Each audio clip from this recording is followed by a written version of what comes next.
బీసీలు పైకి రావాలి, 42% బీసీ రిజర్వేషన్ అనేది సముచితమైన నిర్ణయం.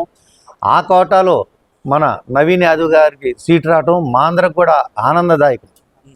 అందుకనే నవీన్ యాదవ్ మంచివాడు, చదువుకున్నోడు, నిమ్రత కలవాడు, అందరికీ హెల్ప్ చేస్తూ ఇతను ఈ ఒక్కరోజు రాలా, కొన్ని సంవత్సరాల నుంచి ఈ ఏరియాలో అందరికీ హెల్ప్ చేసుకుంటూ పైకి ఎదిగినటువంటి అభ్యర్థి.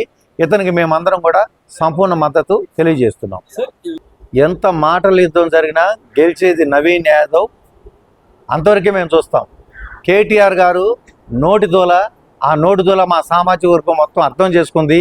బూతు మాటలు తిట్టడం, గతంలో మీకెక్కడేం పని, రాజమండ్రి జైలు ముందు ధర్నాలు చేసుకోండి, చంద్రబాబు గారు అరెస్ట్ అయినప్పుడు అన్నారు. మొన్న మధ్య కూడా సీఎం రమేష్ ఇంట్లో కూడా మా సామాజిక వర్గాన్ని బూతు మాట అన్నారు.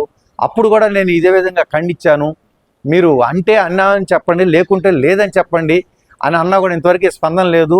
దాని ఫలితమే రేపు Jubilee hills election first attack జరగబోతుంది. రాబోయే జనరల్ ఎలక్షన్లో కూడా టీఆర్ఎస్ సంగతి మేము చూస్తాం.